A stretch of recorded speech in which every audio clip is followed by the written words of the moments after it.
Good morning বন্ধুরা, তোমার সকলে স্বাগত আরতি ডেইলি ব্লগে। এসে গেছে একটা নতুন ব্লগ নিয়ে। তো চলো আজকে দিনটা শুরু করি তোমাদেরকে সাথে নিয়ে। তো দেখতে পাচ্ছ আজকে হচ্ছে মঙ্গলবার, পুজো আমার কমপ্লিট হয়ে গেছে।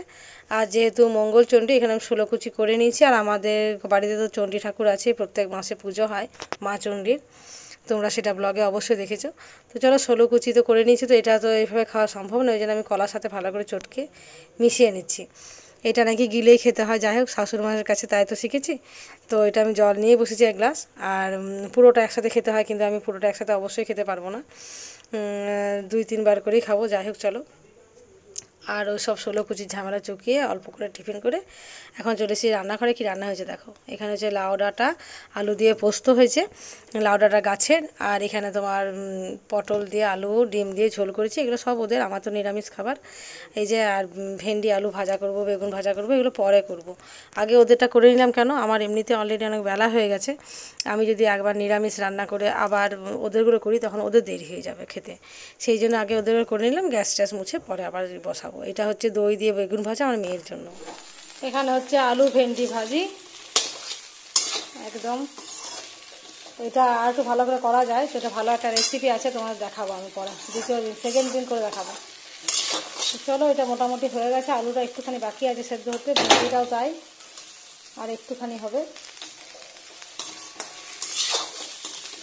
এগুলো সব নিরামিষ রান্না, পরে গ্যাস মুছে পরে করছি। তো ওদেরগুলো সব হয়ে সরিয়ে দিয়েছি, আর এটা পরে হচ্ছে। তো এটা ওরাও খাবে, আমি এতটা একা খাবো না। তো হয়ে যাক রান্নাটা, তারপরেই সবাই খেতে দেবো, এখন অনেকটা বেলাও হয়ে গেছে। চলো, খাওয়া দাওয়া শুরু হয়ে গেছে। আর এদিকে প্রচুর ঝড় চলে এসেছে, তখন 3টে মতো বাজে বিকেলবেলা। তো 3টে থেকে পুরো চারিদিকে অন্ধকার হয়ে একদম মানে ঝড়ের সূত্রপাত। তো চলো, ঝড় উঠে তো এমনিতেই ভীষণ ভয় লাগে, তো বাইরে যাওয়া যাচ্ছে না, অনেকে আম কুড়োচ্ছে, আমরা বেরোইনি অবশ্য, কারণ ঝড়ঝাপটা ভীষণ ভয় করে আমার। আর এই দেখো কত সুন্দর মানে মেঘটা করেছে, এই বৃষ্টিটা যদি আসে না মুষল ধারায় পড়বে, আর বৃষ্টিটা খুব একান্ত দরকার। তো মনে হচ্ছে আজ একটা বৃষ্টি বেশ ভালো মতোই আসবে, দেখা যাক সেটা কি হয়। তো পরিবেশটা বেশ ভালো লাগছে, আবহাওয়াটা অনেকটাই ঠান্ডা হয়ে গেছে। তোমাদের কোথায় কোথায় বৃষ্টি হচ্ছে অবশ্যই জানাবে, আর কারা কোথা থেকে আমার ব্লগ দেখছো সেটাও কিন্তু অবশ্যই কমেন্ট করে জানাবে। ঝড় উঠলে না খুব ভালো লাগে, মানে জোর একটা মিউজিক চালিয়ে গান টান শুনি, কিন্তু সেটা সম্ভব নয়, এখন লোডশেডিংও হয়ে গেছে আর ভীষণ ভয় করছে। আর দ্বিতীয় কীরকমভাবে বৃষ্টিটা হচ্ছে, এটা কিন্তু প্রায় 45 মিনিট ধরে বৃষ্টিটা চলছে, অনেকটা থেমে যাওয়ার পরে ভিডিওটা করছি, কারণ আমি ফোনটা ভয়ে সুইচ অফ করে দিয়েছিলাম, প্রচুর বাজ পড়ছিল কি না তাই। তো চলো, এখন বৃষ্টি আবহাওয়াতে আমরা চলে এসেছি বাদাম নিয়ে। এই বাদামগুলো মেলাতে কেনা হয়েছিল, তো এই বাদাম নিয়ে এখন আমরা বসে পড়েছি 3 জনে মিলে। আর শাশুড়ি মাও এসেছেন, শাশুড়ি মাও যোগ দেবেন একটু পরেই। তো চলো, এখানে আমরা বাদামগুলো একটুখানি খেয়ে নিই। চলো, এখানে বাদামগুলো খাচ্ছি আর গল্প করছি 3 জনে মিলে, খুব মজা হচ্ছে অবশ্যই। তো আর টিভিও চলছে, কে কতগুলো খেতে পারে সেটা আমাদের কম্পিটিশন চলছে এখন, যে তাড়াতাড়ি শেষ করতে হবে। আমরা কিন্তু অনেকগুলো বাদাম কিনেছিলাম, কিছু হোক না হোক বাদাম কিন্তু প্রচুর কিনে নিয়েছি। আর এমনি কিছু জিনিসপত্র কিনেছি, সেগুলো তোমাদের দেখাবো নেক্সট ব্লগে, যে কেনাকাটা কী করেছি সেটা তোমাদের আজ আর দেখাচ্ছি না, আর একটা দিনের ব্লগে দেখাবো। তো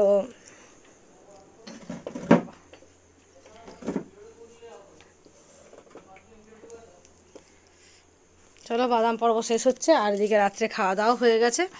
আর খাওয়া দাওয়ার পরে এরা দেখো, এখন তো আর টিভি চলছে না, কারণ ইনভার্টার এত কিছু টানতে পারবে না, 2জন মিলে এখন বল খেলছে। আর ছেলে দড়িটার মধ্যে একটা বলকে বেঁধে রেখেছে ফিতে টিতে দিয়ে কীভাবে, আর সেটাই মেয়ে মানে ওকে বল করছে আর এখন ব্যাট করছে। দেখো আমি তোমাদের দেখাচ্ছি, ওরা জানেই না, এখান থেকে ক্যামেরা করছি। দেখার পরে ছেলে বললো অবশ্য মা বন্ধ করো, বুঝলি না, সবাই দেখুক তোর অনুবাড়ি বিদ্যাটা, এটা দেখো আমি চমকে গেছিলাম। বলটা কিন্তু বাঁধা আছে, খেয়াল নেই, মুখের দিকে যেমনি বলটা এসেছে, সেটাই ওদের খুব মজা হলো, যে মা কত চমকে গেছে বোকার মতন, দড়ি বাঁধা আছে তাও মা ভয় পাচ্ছে। তো ভয় পাবে না বলো না, কত বড় লম্বা দড়িটা পাশে লেগে যায় মুখের মধ্যে।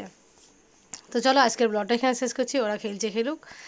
এখন বাজে প্রায় 10:30 মতো, ওদেরকে বলছি যে গোটা পাড়া শুয়ে পড়েছে, তোরা আর শব্দ করিস না। তো যাই হোক, চলো আজকের ব্লগটা কীরকম লাগলো অবশ্যই কমেন্ট করে জানাবে। দেখা হচ্ছে পরবর্তী আর নেক্সট ব্লগে।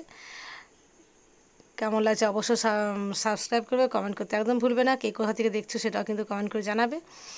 আর এরা খেলছে খেলুক, এদের দেখে আমার নিজের ছোটোবেলাটা মনে পড়ে যাচ্ছে। তো চলো, আমি একটু স্মৃতি মন্থন করে নিই ওদের সাথে। আজকের মতো রাখি, সুস্থ থেকো, ভালো থেকো, গুড নাইট।